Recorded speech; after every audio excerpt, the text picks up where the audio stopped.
Hello and welcome to episode 9 of Lost in Chronologically Lost, where this episode we're going to see the only good father figure in the series, but their kid still doesn't want anything to do with them. So, in this one we are going to be covering episode 13, 1999 to 2001, and episode 14, 2001. So, Matthew, how did you like these set of episodes? I thought they were pretty good. I didn't like this episode 14 as much, but it comes down to, the individual backstories and how much I like them, not like the rest of it was a worst episode. Right, that's true. But I'd say episode 13 was easily my favorite so far in going through this again, because there's just so much in this one episode. So, where do we begin with this one? Well, we begin with Jin quitting his job, which, I liked that because it was this whole thing. It's all the whole setup of don't let people like you in, and then he lets him in because the kid has to use the bathroom because, we live in a society, and the guy is like, this is, and I was expecting his boss to walk in and be like, you're fired, but instead he was like, this is your first warning, and Jin quits, and I love that because, you do it on your terms. You have self-respect, you have pride. Fuck society. Exactly. It was just like me at my last job. They were going to fire me, but I said, nope, I quit. I'm out. Yeah. True Because story. that job sucked, didn't it? Oh, it was horrible. I'm surprised I stayed as long as I did. But anyway, so then he's kind of just walking along, having, quit his job, and he sees a girl wearing orange. Also, there's a little shot where he sees, a homeless man, and I think it's supposed to imply, he's wondering if that's going to be him. Right, and I just want to say also for these sort of, Korean backstories is they actually do a pretty good job of making Hawaii look like Korea. Wow, they shot it. They shot it in Hawaii? I think almost everything was shot in Hawaii. Huh. I think maybe a little bit was shot in LA, and I think maybe there's one or two scenes that were shot in London just due to actor stuff.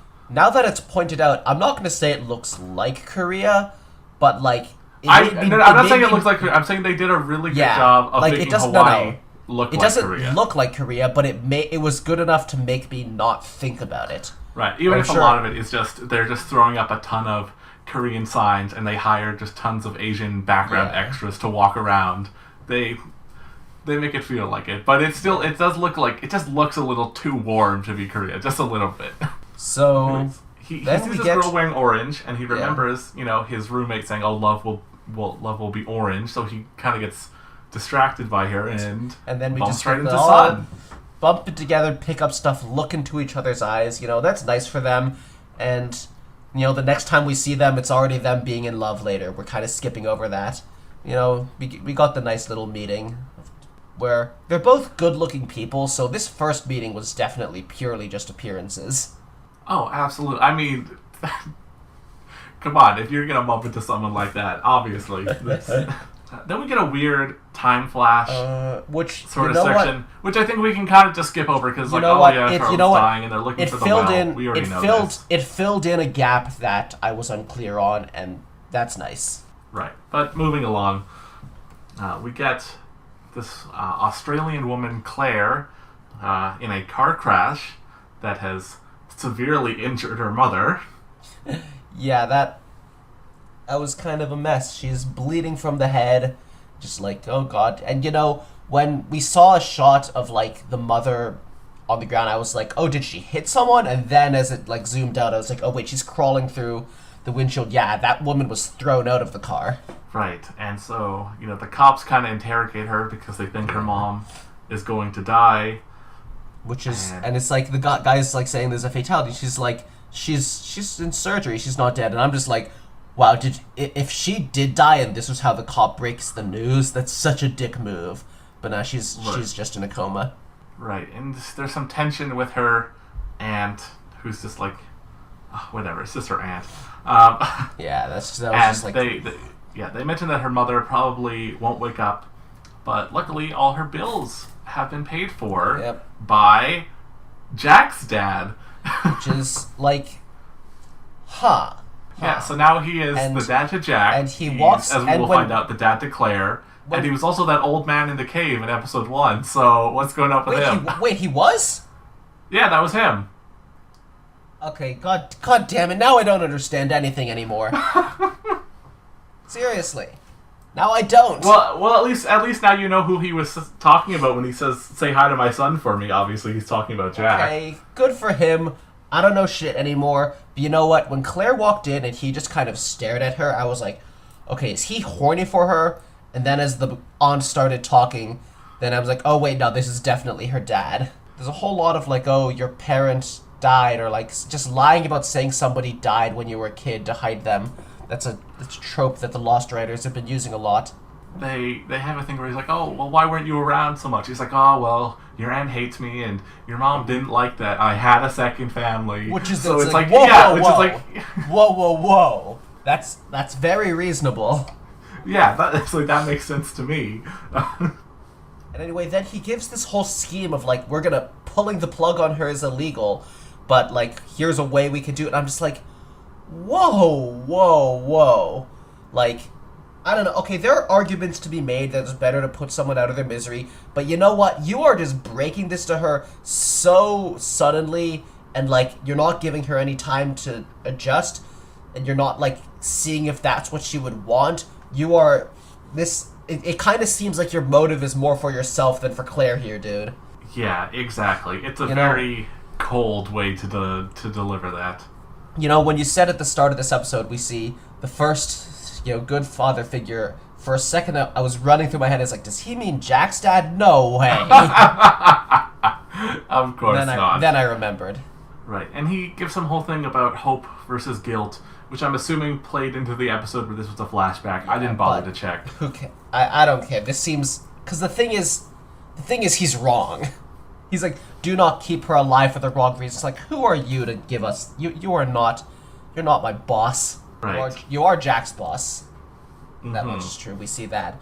But anyway, now we cut to Jin and Sun. Sun's at a party and he's a server, but they're secretly, making out.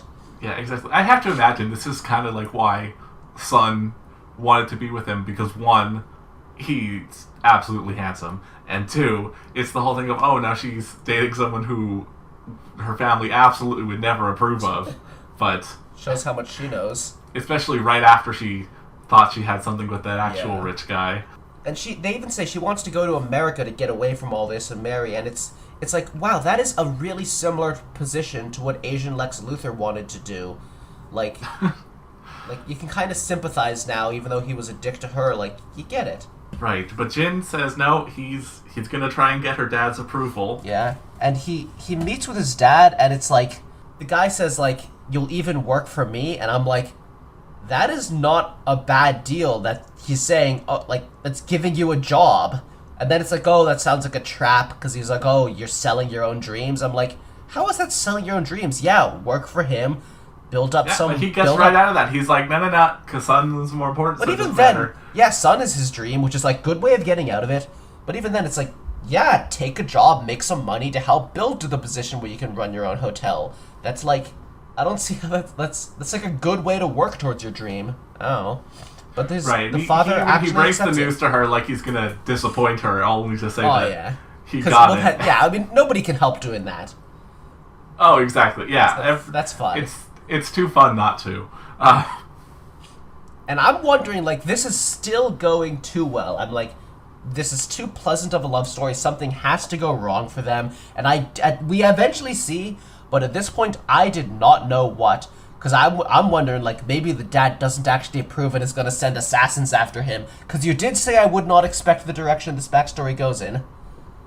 Well, my point is that, it seems like it's, in the previous episode, it seems like, oh, it's setting up this whole, poor man, rich girl, kind of romance, forbidden romance thing, and then that gets resolved, like, right here. Yeah. So it's like, they have a lot more to what's going on with them.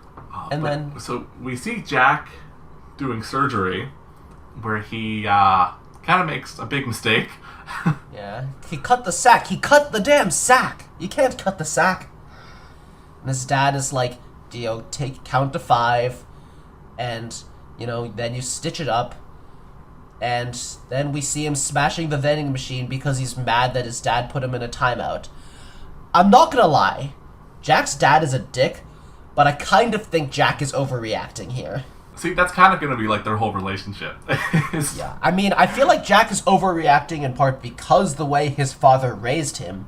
Like, so you can still blame his father for everything, but it's like, he's like, you put me in a timeout. I'm like, okay, come on, that's good. That's not bad advice for when you're panicking during surgery. Take a moment to focus. Right, and he even says, he's like, I know you don't believe in me, but they need to. And he's like, am I the one who doesn't believe in you, Jack? Yeah, because he told Jack he could do it, and Jack did it. But then Jack was mad that everyone thinks he's only a resident because his father, which is like, that's an understandable insecurity.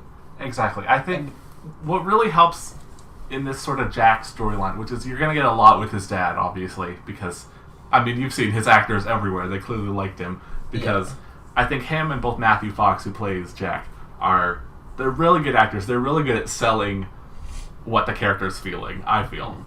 And then Jacob comes and is like, here, your candy bar got and stuck. He's like, he says, guess it just needed a little push, which just seems like such a guy who's manipulating people, giving them little pushes in the right direction line. Anyway, this is where something occurred to me that I have to ask, because I realized, when do you first start seeing Jacob in the show? Do you see him on the island, and then it's like, what? Was he involved in the backstories? Or are we not supposed to have seen him on the island yet? Is this basically like the initial mystery of Jacob is, why is he showing up in every backstory, and then, wait, he's the mysterious island guy too? What are we supposed to know first? I think the thing first is people mention him a lot, but you never see him. And then I think the first time you actually see him, it's the scene of him and the man in black watching the Black Rock come in, talking about it. I think that's the first time you see them. Huh. And then it's like, oh, so who's this mysterious island guy that we've heard of? And then it's like, wait, why are we seeing him in everyone's backstory and all that? So do we see him watching the Black Rock like way before the actual full Richard backstory? Yes. Okay.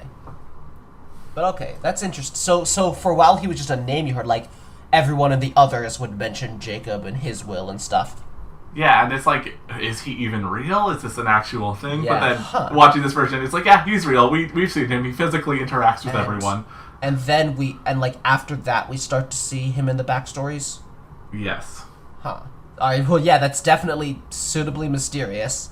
I believe the thing where he shows up in everyone's thing and just meets them, like that one little snippet. Which I believe those were like season 5 finale backstories, I think. Really? So these are like late backstories. Oh, these are late. I think these are the latest backstories other than Richard's and obviously Jacob himself. Yeah. His backstory was last. It's just weird to me. Some of these things are making me think like, it is chronological, so some stuff we would have seen is later than this, but we should have seen before. But some of these, they struck me as like, oh, I would have thought this would have been something we see, in the first couple seasons, as like establishing their fundamental backstories. But I guess with Locke, it makes sense to be a later one. Yeah, he basically shows up for most people in really important parts. I think the weakest is probably Kate's. Like, obviously Locke, as we'll see, he gets pushed out a window and, fractures his spine. Yeah, that's important to him.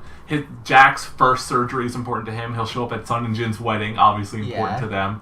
He, Sawyer gives him the pen to write his revenge letter, which is obviously going to be important to him. Yeah, so I don't know. I still don't get what Jacob's motive is. I mean, I guess he's there to give the little pushes, I think.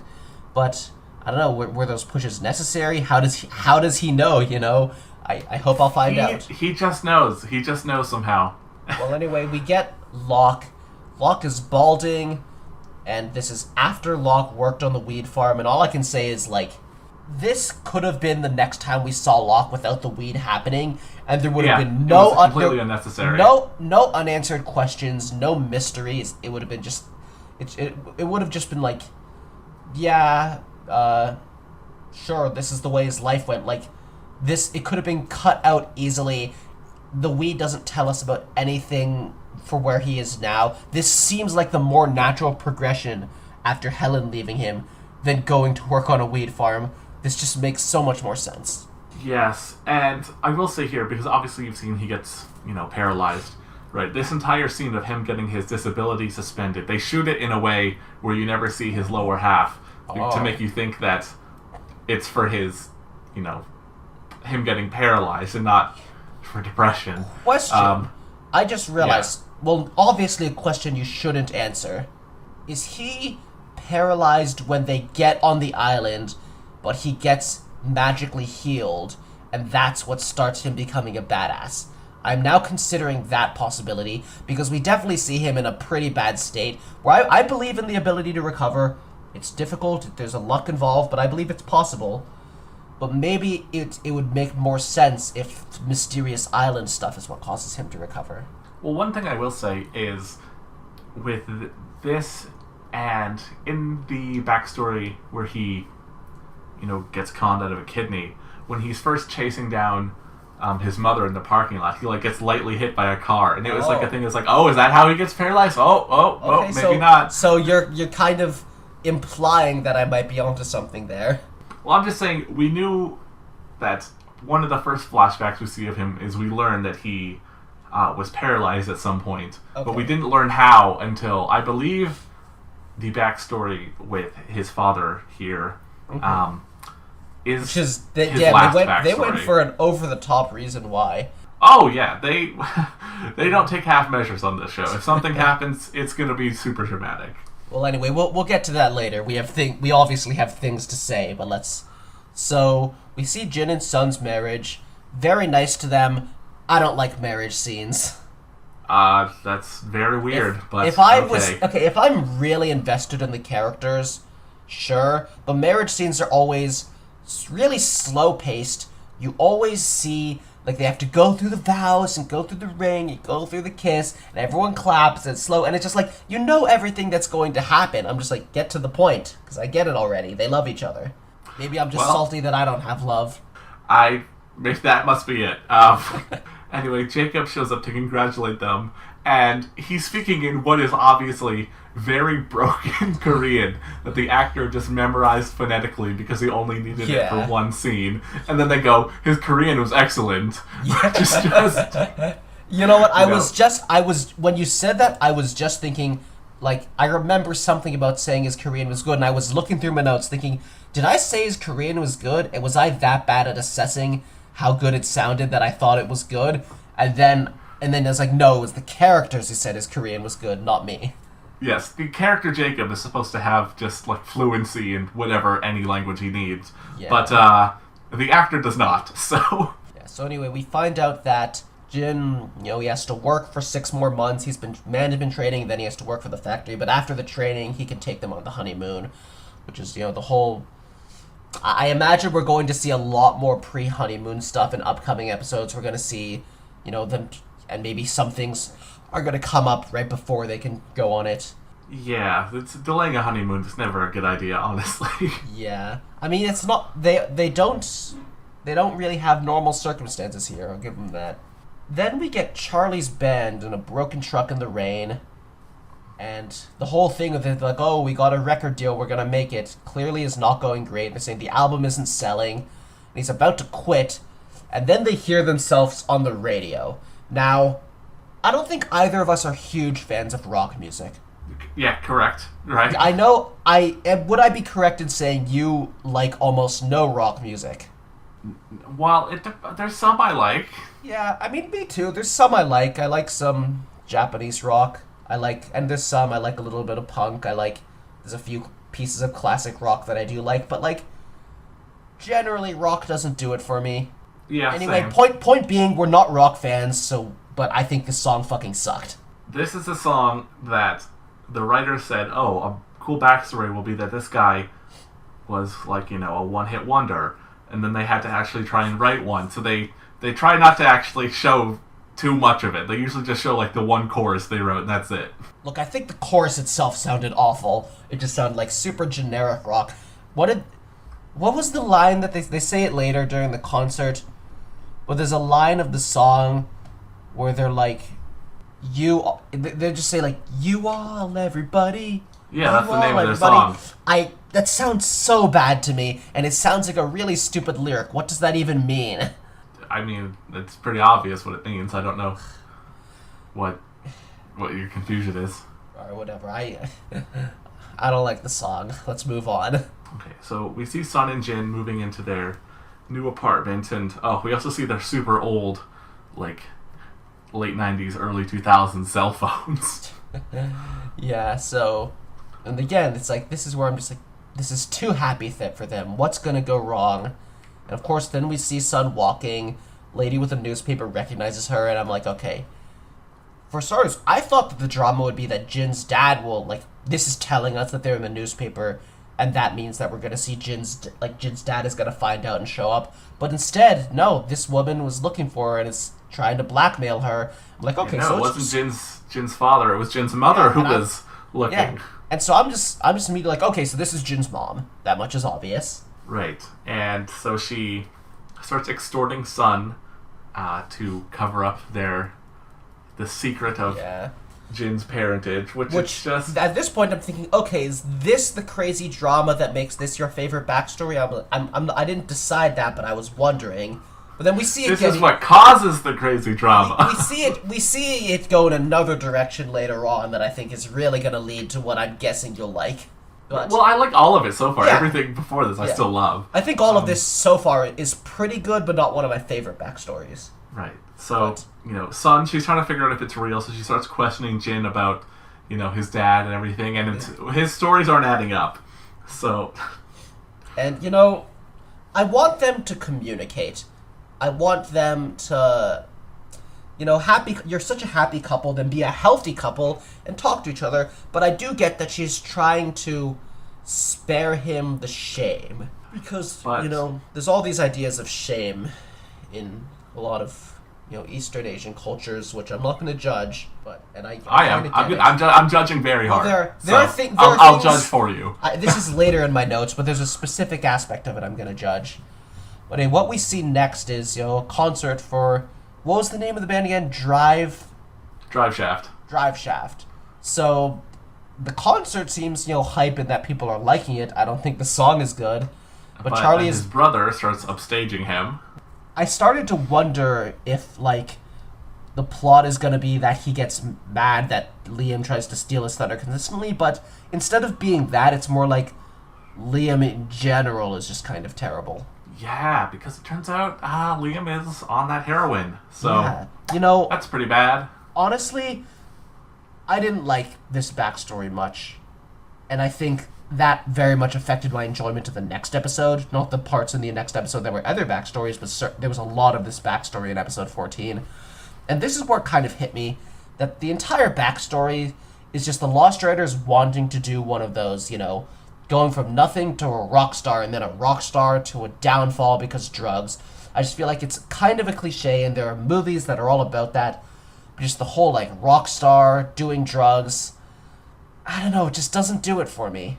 Yeah, I'm not a fan of this one either. I think it's very 80s, this plotline would have fit better if it was a thing that happened in the 80s. And it's kind of just okay, I get it. It's going to get worse and worse for them, and he's going to keep doing drugs, and I don't know. It just didn't interest me. Right. But anyways, we go back to the Sun and Jin backstory, where Sun has gone out to this little fishing village. She tracked it down, Jin's and I think she has a picture of his dad. Or is that a picture of Jin? I don't remember. Well, if it was Jin's dad, I was like, how did she get that? But yeah, she found him. And wow, yeah, this is the amazing father figure. Yeah, the only good one in the whole show. He is so chill. He's very nice to her. He saw the newspaper, but he was willing. He wasn't gonna go and confront them. He was like, oh, good for my son. I'm happy for him. I want to mention his fishing hut is nice. It's spacious. It looks decent. This is what you see with a lot of Hollywood film productions. Whenever they want to make something look poor, they don't understand what that actually looks like. So they make something that's huge, and they just decorate it poorly, and that's their idea. Even the decoration I thought was fine, but yeah, it should just be tiny, but and also a lot of stuff ends up large just because. Well, I think I feel like they probably just went on location. They probably went to like a small town and found a hut that they could use, but also like stuff. I think that's a set. Well, if it is a set, then I will say stuff tends to look bigger because they have some walls missing for the cameras. Then they have the cameras further away with tighter fields of view, and because of that, it just makes it feel bigger, even if the walls are implied to actually be like between the camera and the people. Yeah, I suppose. And so I mean, I don't want to romanticize poverty. Like it's a fishing hut. It's like he's poor. That's not great. It's more like the production made it look nicer than it maybe should have been. Yeah, you see this in a lot of kind of stuff. But anyway, we kind of get the whole reason that Jin is kind of ashamed of where he's come from, which is just the whole ideas in Eastern culture of the shame and the honor. I'm just like, I don't want to judge other cultures, but fuck elitism, the class divide, society, you're lesser because where you came from. Who cares? Yeah, exactly. It's just garbage. You know what? But he asks her not to tell Jin about his mother, so she instead goes to try and get the extortion money from her father. Yeah. It feels bad to me because they can't be in this together. She can't tell Jin what's happening. I'm sure it might come up eventually, maybe, but because it doesn't come up, what am I trying to say? It feels bad because if it was just, we're being blackmailed, she could at least tell him, they could support each other, they could figure out a plan. But instead, she can't even tell him because it's not even about being extorted and not wanting it to be public. It's about not even being able to tell him because he is so shamed by it, and that is just that's just sad. Right, and she goes and she says that she basically deserves the money because she has pretended all her life to not know what her father really does. And here it gets spicy. Yeah. So clearly her dad is not just an automotive manufacturer. What's the name for the Korean mafia? I think it's just the mafia. All right. That's the translations I've seen. Well, I think it's the mafia. Now this, I mean, I know you liked everything before this in the backstory too, but this seems like something where I'm like, oh yeah, you're a fan of this kind of thing. I mean, I know you love the Yakuza games, so like, if this is getting into, organized crime that Jin has to get involved with and like all of that, then that seems very exciting. Oh, absolutely. It seems, and it's something where I'm like, oh yeah, David, this is your kind of thing. It really is, and because her father says that since the money isn't for Sun, it's for Jin, he will have to actually come work for the dad in his other business, which is just like, and I wonder why Jin doesn't seem like someone you need to work for you in that way. Maybe it's just the point of he wants the control, he wants his daughter's husband in on it. Or maybe he does see potential in Jim as a driven man who will be good in his organization. Right, it's possible. But anyway, Sun, she gets the money, and we get a sad scene where Jin, he finds the money, and she lies and she says, it's for I decorating want furniture, the honeymoon, and everything. And he's just like, I can support you. And it's he's like, I know it'll take time, but I can do it, and it's just heartbreaking. And it's like, and it's heartbreaking because he is supporting her and he wants to be able to support her, but at the same time, she is secretly supporting him in keeping this secret and keeping him from knowing because she doesn't want him to feel the shame. Right. So she goes to give the money to Jin's mom, and to make sure that there's no further extortion, she is a pretty savage line. It's like, what was the line specifically? I don't have it in my notes. She said, my husband believes that you are dead, and you know that my family is very powerful, so don't make me make that a reality. Yeah, I mean, I will find it very entertaining if the whole mafia involvement is not just on Jin's part. They are both doing things like that. I think that'll be great. Right. So then we are going to get the continuation of this Locke storyline. Which, let me just start it by saying he's watching TV, and we hear the TV talking about Bolivian gold deposits stolen in the Cobra. Oh, don't worry. You know what? You're gonna have things to say about the TV show, but we are going to see more of this TV No, show no, that he was watching, so don't worry about it. No, I don't have things to say. All I have to say is that seems like it's important. That seems too specific in a show like this to not come up. Right, but here's the thing. It's going to come up again, but it's still not going to be important. But it's... Oh, really? Well, I mean, is it just going to, like, it's not important to, like, the island or the serious plot, but just, like, it's relevant to something? I'm just going to say it. It'll show up again. That's... Okay, we'll see. Because it sounded too specific for it to just be throwaway lines. Yeah, it was... Anyways. So some dude shows up, and Locke tries to send him away, but he's able to get in by being like, oh, how many kidneys do you have? And the thing is, for a second, I'm like, a kid showing up for him, I'm like, this can't be his son. He can't have been pregnant. He could have gotten Helen pregnant. There's no way. And I've thought about it, like, no, the timeline does not add up here. It's definitely not that. Right, so he's thinking that, his mother is getting conned, which she is. Oh, yeah.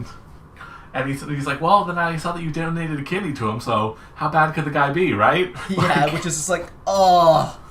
And Locke, he doesn't want to rain on this guy's parade. He doesn't want to ruin his life. He doesn't want to do that.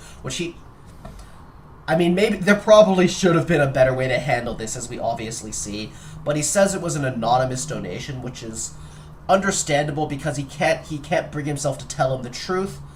But he also doesn't want to say, oh, he's a good person, because he doesn't want to lie in that way. So I understand why he went for this middle ground. Right, and he goes to confront his dad and says and to stop it. His dad's face when he sees him, it's not an over-the-top reaction, it's very subtle, but it's just enough where I can see that he's panicking on the inside. His dad says, oh yeah, fine, okay, I'll stop it. Which, I don't know why Locke keeps believing this man when he says anything. I really thought that Anthony would pull some kind of, I'm getting old, I'm a changed man, I actually care about this woman. I thought he would pull that, and I thought it would be a lie. But, he didn't even go for that. He's just like, yep, I'll break up. Right. And then, basically, off-screen, he kills the son, because he has found out. He's a con man, not a murderer. Except that he's also a murderer. So, and, Locke gets informed of this by some, I don't know, what agents would these be? I thought they were detectives. Right, but this is like a federal thing, because he's... Oh. Well, because it would have to be, I think. I think it would start as just a murder investigation. Yeah, okay, I don't know. It's not for all we know, the Lost Writers didn't care either. Yeah. So, he goes to confront his dad, and his dad starts spinning some whole story. Yeah, he's saying, like, she's so sad that her son died. I feel like Locke should have looked into what circumstances he died in, because I feel like if it was actually just an unrelated accident, it would seem like that. Or, you'd be able to tell if it's, like, something where someone could have killed him. But anyway, yeah, Anthony is like, she had called it off already, and obviously that's a lie, because Locke can just call her. If she calls her, she would contradict it, so we get the push. Yeah, he gets pushed out a window in a split screen, and falls 8 stories. And I'm like, Jacob's here. Will Jacob catch him, or, like, save him, or, like, maybe push him so he falls into water? Like, no, he's just gonna walk up and say, it's gonna be alright, Locke. I think of all of Jacob's encouragements in backstories, it's at Locke's lowest point, but I also feel like it's the least helpful. Well, it's not even that. He just goes and he says, I'm very sorry this happened to you, and then leaves. It's like, wow, you accomplished nothing. I don't think he was really trying to accomplish anything. With Jack, at least you gave him the candy bar. You did anything. I don't know. I feel like... True. Is Locke even going to remember this? I forgot to mention, but, like, as soon as we found out that, like, Peter Talbot died, I'm just like, oh, Locke, why did you go tell your dad? I actually, I swear, I was thinking while he told his dad about it, like, to stop, I'm like, dude, you're giving the son away. Like, and he's like, you should have seen this coming. I don't know. But but Locke just doesn't see that coming. He's... Very Also, frustrating. there's the fact that Richard just did not believe in Locke, and yet from this we know, like, Jacob knew. And yet Jacob, like, I mean, maybe just didn't feel like telling Richard, but I don't know. Yeah, You know, that doesn't really add up to me, but whatever. I mean, you know what? The timeline is what the timeline is, you know? It's unchangeable. Right, so the next episode picks up immediately after this with him recovering, and the detectives are like, oh yeah, you know, your dad fled the country, so whatever, Yeah. and You know, Locke is at least it's paralyzed. At least it's nice that the detectives know the real story. There's no suspicion on him. Like, at least he's understood here. Well, I mean, I think all suspicion of him was gone as soon as he got pushed out a window by the other suspect, you know? Yeah. And now he has a physical therapist who is a really upbeat dude. He's not letting Locke be a downer. And I think Locke definitely hates how upbeat and optimistic this physical Right, well, like therapist you say, is. you know, you fell 8 stories and survived. I don't want to hear about what you can't do. I know Locke doesn't want to deal with it, but I like this guy's attitude. I think that it's, you know, I think that's maybe not what Locke needs mentally, but definitely what Locke needs in the sense that he should do the physical therapy. He's not going to get out of it. Question: is his physical therapist hot? The first one? Yeah. The one we see here. Yeah, I'd say so. Alright, because, you know, I thought, yeah, it seems like he might be. I can't tell as well, but... Right. Then there's a quick scene of where Liam gives Charlie his ring, which is like, oh, okay, that's how he got his ring, which we didn't need to know because we kind of just already assumed he had it. I didn't really care for this scene. Doesn't, you know, let's just go past it because it doesn't matter. Also, I just want to mention, Charlie woke up in a threesome, which is just very... Wow, remember the Catholic boy who went to confession because he was in a threesome. Also, I want to say about Locke. I always talked up how I want to see Locke become a badass, and I only see all you've seen is the exact opposite. Well, he was a little badass when he worked for the weed farm, except he... Okay, but that doesn't count, because that's nothing. That might as well be non-canon. But yeah, it only gets worse and worse, and I'm just going to say, I do not feel proven wrong here. I just feel like when he does become a badass, it will only be more satisfying. I am totally alright with this. I do not feel like I predicted anything incorrectly. Okay. So, now we're going to get... remember when I was asking you about... Oh, where do you think these weird Season 3 plots are going? And I asked you about Saeed. Well, this is Saeed's Season 3 plot. I thought this one worked. I like this one more than his Season 2 plot, honestly, with the first torture thing. There was one thing that didn't quite click for me, but, like, for the most part, I thought it was good. And I think there's a point that it made very well.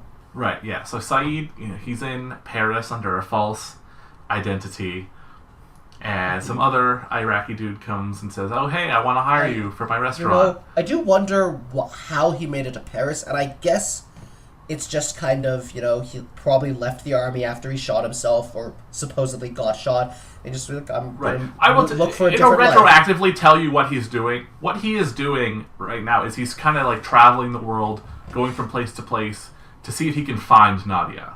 Oh. Yeah, it's... Again...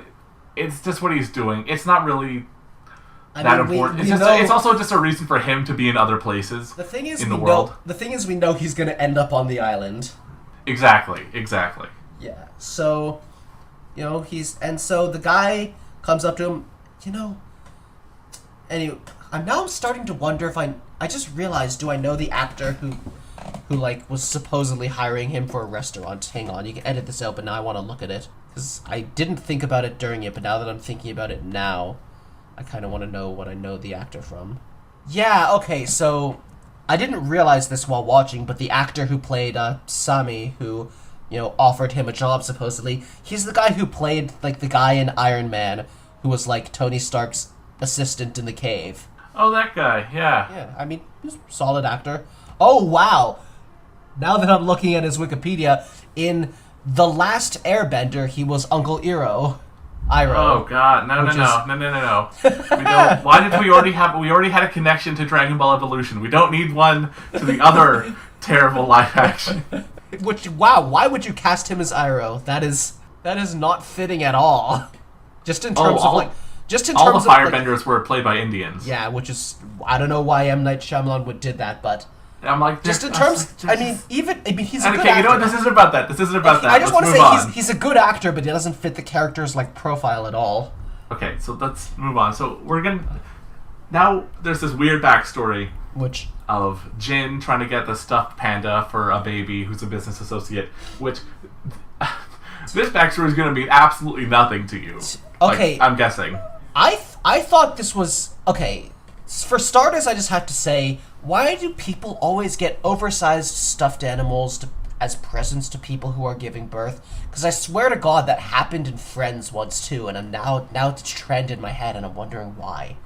Right, yeah. Did you honestly have anything to say about this? Okay, I had things to say. I think, so we have the whole thing where somebody runs over his phone and takes his cab, which is like, I don't know. The thing about that is that it's all for building this tension of can he get there to the birth? Because the whole thing is to bait you into thinking it's his wife's birth, which, even thinking it was that, I didn't care for it that much, because I'm like, okay, then it's just going to draw out the tension here when I just want to get to the point already. And then it has the twist, like, oh, it's not his wife's birth, he's doing a thing for his boss. That doesn't make me like all the build-up of fake tension either. But then what I did think was interesting is like, oh, so now he's kind of doing this kind of job for, Sun's dad, where it's like, oh, giving this Chinese ambassador, like, and I thought that was kind of interesting development, that this is the kind of work he's doing now. He directly works for the guy where, and I think it's cool how he was very dedicated to doing the job right. Like, he was not going to give up. He was, giving his all to it, which was good characterization for Jin. But other than that, I think this told me a little, but I don't think this mattered. Yeah, so moving on, we get back to the Saeed plot where he gets caught basically by the guys. The woman, Amira, I think, was that her name? I think so. So the actress was in an episode of Curb Your Enthusiasm, which I've always been meaning to show you, and I have never gotten around to, and I might do it after we record this if you have time. But just anybody who's seen the show Curb Your Enthusiasm, you probably know the episode called Palestinian Chicken is like arguably the best episode of it, and this woman was very much in that episode, and just seeing the actress here in just a very different role was just it's just funny to me. I mean, I'm always noticing when I know an actor from something else, and this one was just, I knew her from a great role. Right, so she was a former torture victim of Saeed, so they lock him in their basement or storeroom or whatever that is. And I think this plot line is good because it's like, okay, now his past is catching up to him, and he's seeing like, he's facing his regrets, and it's playing into his whole I'm a bad person, I deserve this arc. That's good. Mm-hmm. Yeah, and the husband beats him a bunch, saying to admit it, and they point out the whole thing with torture is that you're going to admit to things you didn't do just to get out of it. And so I think this whole plot line, I think it's making the point that torturing didn't make him admit it, but her honestly talking to him did make him admit it. And I think that's a great point to make. Exactly. This is such a better point than the first one. That is an excellent point, but I will admit I don't entirely like it just because I'm not sure I got his reason to not admit it from the torture, because he knows he did it, and he genuinely regrets it. And I think that it made the point well anyway, but it's not the same as, like, torture making people admit things they didn't do, Well, I think it was that he was just really trying to get out of that entire situation, and he thought if he could just lie his way through it, it would be fine. But actually, after the woman sincerely talking to him and just asking for asking for the respect to remember that he caved. I almost thought that he actually was telling the truth, because he said, like, I never tortured a woman, and this wasn't set up before. But we know that's a lie, because... Well, I think if they said he never tortured a woman, and then when, like, Nadia was the first time he had to torture a woman, and that he helped her go, and I think this isn't what was true, but if the writers went for a plot, like, he knows he didn't torture this woman, because the first time he tortured a woman, he let her go, and he know then I would have believed it, but it was a lie. He was lying. He did torture her, and before he said it, I was believing him enough that I was like, well, shit, one of them has to be wrong, and I don't know because it's fucked up either way. But but he did torture her, so yeah, and I really liked her deciding to forgive him because she didn't forgive him because she forgave him because she did not want to be the same. She did not want to be a torturer like he was, or like the children she saw torturing a cat. She forgave him, not for him, but for herself, and I totally believe in that. Right, basically it's like, I'm gonna forgive you because I'm a better person than you, basically. Not even like not even like trying to be a better person, but because forgiving her will like she isn't making a point, like even like I'm a better person to you seems like making a point to him, where it's like, it's not even about making a point, it's just like, this will genuinely be better for me, the kind of person I want to live like. I will live a happier life if I forgive you. Exactly. It's a lot better storyline, I think, than the one before. I like this one, even if it's kind of weird. The one where the Americans make him do it. Yeah, that's just, I don't understand that one. Anyways, we cut to Locke in physiotherapy, and with some really, really weird orderly who says he's a lot more than just an orderly. Okay.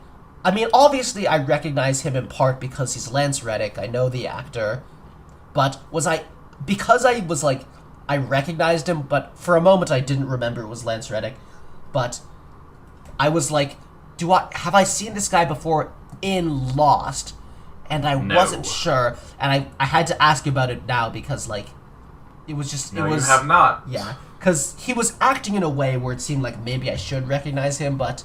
Because, I mean, obviously... I mean, he has a similar vibe to when Jacob or Richard show up in people's backstories. Yeah, he's a weird one.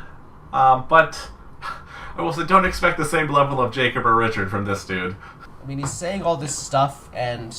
Yeah, he tells Locke to go on a walkabout in the Australian outback. Okay, if that is how Locke becomes badass, that will be great. Right, and then he says Locke will owe him one, because he'll be right about this. Yeah, I mean, this seems like somebody who could show up on the island. I don't know, but it could. Maybe this is somebody who's in the others, and Richard told him to do this because he still believes in Locke. I don't know. Right. Next, we're going to get a whole Charlie scene, which is just showing how Charlie started using heroin. Wait, there was just a brief moment in the Locke scene where it seemed like this guy might push him down the stairs. Oh, yeah. And that was just... that was something. Yeah, but he doesn't, though. That made you suspicious for like 2 seconds. Yeah, that's the thing Lost started doing more and more as it got on, because in the early days they would be introducing mysteries and new, unique things like every other second. But then as the show went on, they had to start actually answering them. It's like they couldn't keep it out of their system to just start writing in mysteries. So they write in these innocuous little things like this, or there's one really, really annoying one where it's like, oh my god, this character gets a phone call. Who's it from? And then it's from like this other character who she knows and they know, and everything is completely normal. It's like, why was this scored like it was a mystery? Right. But anyway, we get the scene where we see how Charlie started using heroin. I don't know. That's the whole scene. Drugs. It's like with the rock star drug story. It's just like, I get it. That's what I said for all of this plot line for me. I'm just like, I get it. We do see like Liam saying, I'm the important one, where, back ages ago he told Charlie was the important one, but yeah, I get it. Then we get Hurley in a psych ward. The thing about Hurley is, when I first saw him, you were like hyping him, like, Hurley is amazing, and I kind of got it, but I was kind of like, okay, he's kind of the comic relief guy, and he's always like, oh, say what the audience is thinking. But I don't know, in his very first appearances in Chronologically Lost, I wasn't immediately into him, but then as it went on, I was like, okay, I started to get him, like, he's a great dude, I started to really like him. And that got to the point where now I finally get Hurley, and I'm like, yes, Hurley! I'm excited! And it's so much better than Charlie. That is true. And I tell you, Hurley's storyline is going to be whack. I bet you didn't expect it would be about him in a psych ward with a hallucinatory figure trying to... Oh, yeah. I mean, we try not to talk about the episodes too much. We only see like a few things, if anything, before we record, so we could keep our reactions, my reactions at least, new to you. But one of the things I had to tell you, just as soon as I finished, I sent you just like, I said, "Holy smokes, Dave isn't real." Right. I couldn't tell if you were being ironic or not. If you... No, I mean, I then, like, a minute after, thought that I went, like, oh, wait, yeah, Hurley also talks to dead people. But, I mean, just, like, the wait, Dave isn't in this picture was, like, I didn't see that coming.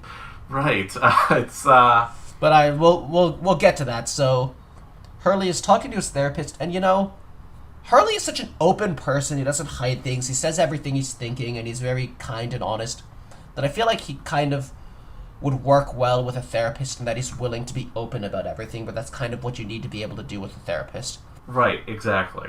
And, so his mom put him in there, and there was an accident. He doesn't want to talk about that, and it seems like he's really struggling with depression here, which, when we find out, I mean, it's understandable. Right, and then the hilarious thing is Dave yelling at this basketball game. Yeah. Oh, yeah. Once it's I know, funny to imagine that this is like going on in the subconscious of Hurley's mind, that he's actually honestly really angrily critiquing this terrible basketball game. Yeah, subconsciously hates it, and it's like once I know, it's like, oh, that's why nobody was reacting to Dave. Exactly. Yeah, that's why no one would pass to him. He's not there, but they did pass to Hurley though. Yeah, and then after Dave started yelling about passing to him, and then. Dave is like, it's taco time, hard shell, and the only question you should worry about is hard shell or soft shell. I don't even like Mexican food that much, which, no insult to it, just doesn't, that's a problem with me, not with Mexican food, but even I know that hard shell is some white people bullshit. Oh, yeah, soft shell all the way. Just like, no, every Mexican I know just like, yeah, hard shells aren't an actual thing when you're having real Mexican food. Yeah, and they're just more difficult to eat. Yeah, and then we get a bit more Charlie. Yeah. I'm like, does Charlie have a baby? Did we skip over that much? But no, it's Liam's baby. And you know what? I don't really care. All I care about commenting on is that like when they go into their apartment, they have an elevator painted to look like a giant Union Jack, which is like, what? I mean, I judge that. It's to show that they're in England. I judge that just as hard as I would also judge if the elevator was a giant American flag. I think that those are equally ridiculous. Yeah. So next, then we get Hurley. Get more Hurley the psych ward. Hurley playing Connect 4. I should mention, I'm the king of Connect 4. Nobody beats me at Connect 4. Right, and the dude he's playing against is saying the numbers. Yeah. Oh yeah. I noticed that, that just seems like one of those. It does not, like, him saying it connects to nothing. The writers just threw it in to tease at everybody. Oh, no, it connects to stuff. No, like, this guy specifically? Yep. Well, okay, I didn't see that coming. Oh, yeah, it'll be a thing. Don't worry. Okay, wow, I underestimated them. Simply because Hurley has the most relationship with the numbers, so... Oh, huh. Well, so Hurley's the numbers. That's interesting, actually. But anyway, so Dave is being ignored as they play Connect 4, obviously. But then, and if Dave is in his head, then Dave's saying, like, why are you eating celery? He has graham crackers, you could just take some of his and he won't even notice. That feels like, that has more meaning when that's a subconscious thought in Hurley's mind. I like watching this again, and you can see all the little things as to how it actually was going. And we do get a little split screen when they take a picture. When, my first watch, I only had one watch, but before I knew that Dave wasn't real, when Dave was telling him, like, yo, you don't want to get better, don't take the meds, I was just like, well, crab mentality right here. When one tries to get out, everyone else stuck there pulls him back in. But obviously, that's not actually even what's happening here. It's all within Hurley. Right, I will say, in the split screen where you see a different woman at the psych ward named Libby, you can see in the background, don't worry about it, just I have no idea. You can see in the background of that picture being taken and Hurley putting his arm over nothing. So, I didn't even notice. I was just like, who is this woman? Yeah, I think Hurley didn't swallow the meds. I think that was the point there. It's like revolution from a psych ward, which, honestly, I know a lot of psych wards are like horrifying places. A lot of them just treat people abusively, and they don't let them out when they should be able to get out. And like, psych wards can be messed up. This one doesn't seem that bad. Yeah, it's... I don't know. I don't really care to touch on that right now. Yeah, alright. Anyway, then we get probably the... I know they're going to make a point of what the actual lowest point in Charlie's career is in a minute, but this is the low point of making a diaper commercial. I was just also, like, what the hell? Because they were in robes at first, and when they changed to diapers, I was like, wait, what? And is this just like they're shooting a weird concept music video? No, this is really... No, this is a diaper commercial. A commercial. And also the director for the diaper commercial is so... like, he's so like, oh, I can't work in these conditions. It's like, you're shooting a diaper commercial, dude. Like, I would have been fine if I never had to see this part. Yeah, I sure hope it doesn't come up again. Oh my god. Anyway, yeah, Hurley was saving this episode, is what I was thinking about at this point. Hurley, we find out Hurley's backstory of, like, and, you know, I think this therapist is right. There were 23 people on a deck that was built to hold 8. But even then, like, Hurley is going to blame himself if it collapsed the moment he walked onto it. I mean, the whole thing where the therapist says, you eat to punish yourself, that's where I think the therapist is kind of overreaching there. Well, I mean, as we can see, like, Dave, sort of his manifestation is the one who's always encouraging him to eat, and it's very clearly in a negative way. So yeah, I mean, maybe the therapist is overreaching, but he's kind of correct. So yeah, I don't know. He, you know, it's fair to say he is correct, but I'm always hesitant to believe that kind of thing, just because I think when somebody has a problem, I always think it's like a little too simple. It's like, oh, this problem is your way of coping with this. When I feel like sometimes people just have these problems ingrained in them through habit, and it's just as simple as that. Right. Well, it's also to note that the people on the whole deck thing, that they're the numbers 2 because it was built to hold 8 and had 23. Right. With Hurley, the numbers are always there. There's always going to be those numbers. So I need to start noticing that. Right. Yeah. Right. Well, luckily I'm here to try and catch as many as I can, even though I've surely missed some. But then we get, oh shit, Dave isn't real, which is just okay. I don't know if it's supposed to be Hurley is actually talking to someone dead, or it's really in Hurley's imagination, or maybe when he said he talks to dead people, what he didn't realize is he actually just imagines people. I don't know, but no. He talks to dead people, and there's been a lot of sort of debate in the fandom of, like, was Dave like a dead person he's talking to, or was he really just a hallucination? Oh. I think he's really just meant to be a hallucination, honestly. Huh. Yeah. Huh. There are two separate things that happen to him. But, I mean, for one thing, Dave seems very focused on Hurley. Exactly. That's what makes me think it's not a dead person. I feel like a dead person wouldn't be all... the dead person wouldn't also want to escape. Would the dead person want to escape the place if... Okay, the thing is, if he was dead, I feel like the therapist would know who he was. Like, yeah, that guy died here years ago. Yeah, exactly. But... anyways, then, you know, Dave still shows up and is like, oh, that photo, that was just faked. You know, it's like, it's fine. Oh, I slapped you, and Hurley's like, maybe I just imagined you slapped me, which is true. And then he slaps him again. He's like, we can do this all night. But it's clearly Hurley just imagining it, or slapping himself, whichever. So, it's weird to me. I mean, I could have mentioned this ages ago, but it is weird. Like, the show introduced 2 characters who talk to dead people, and one has it way more than the other, and it just kind of... It's not a problem, but it's like... I would think that writers would want to avoid that so that they don't overshadow each other. I don't think they overshadow each other because they're both well-developed characters. It's that just like they do it in such... When you'll actually see Hurley do it, it's in such different ways to how Miles does it that it just doesn't really feel too much. I mean, it's just... It's an odd decision that I'm sure will make more sense at that point. Right, and especially with Miles, they introduce the whole thing of like, oh, how can he do it? It's so weird. With Hurley, it's just like, yeah, that just happens. Don't worry about it. Yeah. And then we get the final scene here where it's just... Oh my god, Charlie. So Liam was kicked out because he dropped his daughter. Oh my god. You know what? Him dropping his daughter, I think it did get it in his head that he needs to get his shit together. He just gets his shit together in a way by fucking over his brother. But right, and this is after his brother went through everything to not abandon him. The new song that Charlie is writing. It's gonna be their comeback song. Oh my! I don't like Charlie's music. I'm sorry.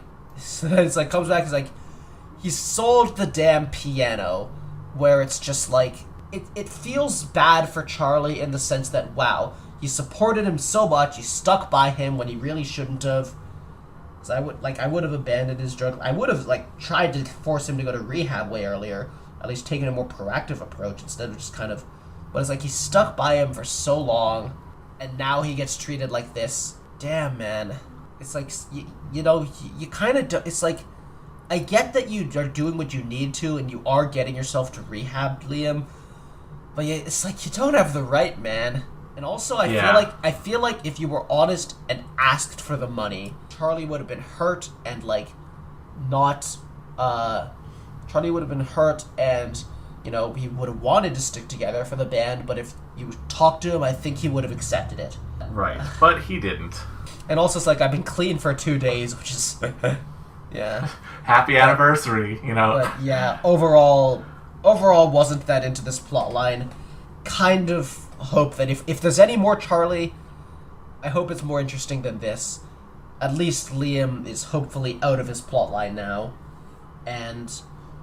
Liam's going to Australia. Maybe he's going to intersect with Claire's plotline because apparently the writers really like that kind of thing. Yeah, so this is sort of the end. So do you have any... is it going to be Locke who you still want to see the more of in backstories, or is it maybe Hurley, or... I think Locke, it seems like we're getting to the end game of his backstories. I mean, obviously we've just gotten so many that I don't think the show would do that many. But also it feels like there might just be one-ish, not that many left for him. If there's any, there might be none. The whole, walkabout thing might just end up being implied. But if we do see him go to Australia, I feel like that'll be his final stage of his backstory, and I hope it'd be good. I hope we get his becomes badass, but it's okay if we don't and his becoming badass just happens during the island. I still want to see Miles. Haven't gotten much of him. You're not going to get much more. Damn. You're going to get a little bit, but not much. Hurley, I definitely want to see what happens next with Hurley. I mean, obviously, he's going to reconnect with his dad, and that might... I mean, Hurley became a pretty optimistic person from what I saw of him, before. And right now, he's in a low place, and maybe seeing his dad reconnecting is going to be what helps him, bring himself back up. I'm invested in seeing him get past his depression. But I think the one I'm most interested in is seeing more of Jin's, because the whole, he's involved with, the Korean mafia now. That just seems like it's going to lead to really spicy stuff. It will. And I will say, Hurley, I'm looking forward to Hurley's next backstory as well, but you're never going to guess where it goes. You're just not. All right, let me throw in a couple more guesses like we did last time. Okay. And I don't know if... I'm not intending these as, weird Season 3 guesses. I'm just intending them as weird guesses for the sake of, if you say I won't predict it, I might as well try thinking of things I wouldn't predict. Yeah. Hurley gets involved with a militant group who wants to free the fish from SeaWorld. Okay. Actually, did people know about SeaWorld being kind of sus back then? I don't know. Jin... whatever Jin gets involved with, I bet it'll involve real estate. Okay. I just feel like that's always what the organized crime is handling. Right. Okay. Or maybe just Jin is gonna rise up in the mafia and start running an orphanage and have a daughter who becomes a pop star or something. Well, that sounds like a really contrived sequences of events. I don't see how that could happen. Just in case anyone doesn't know, that is the plotline of the Yakuza series. Let me do one more. What other plot lines could I predict? Give another one for Hurley. What do you think? Okay, Hurley is going to go for the world record at, the arcade game Donkey Kong, but he's going to lose to a guy who is a cheater. Okay, so unless you have anything else to say, I think this will be the end. All right. Other than me not liking Charlie that much, I mean, good episodes, interesting stuff in the backstories. Continuing to enjoy the show. Awesome, and I hope you will continue to join us for the next two episodes. We will be covering episode 15 and 16, which are both entitled 2001. Oh boy. Yeah, a lot to space cover odyssey. this year. Maybe. So tune in next time.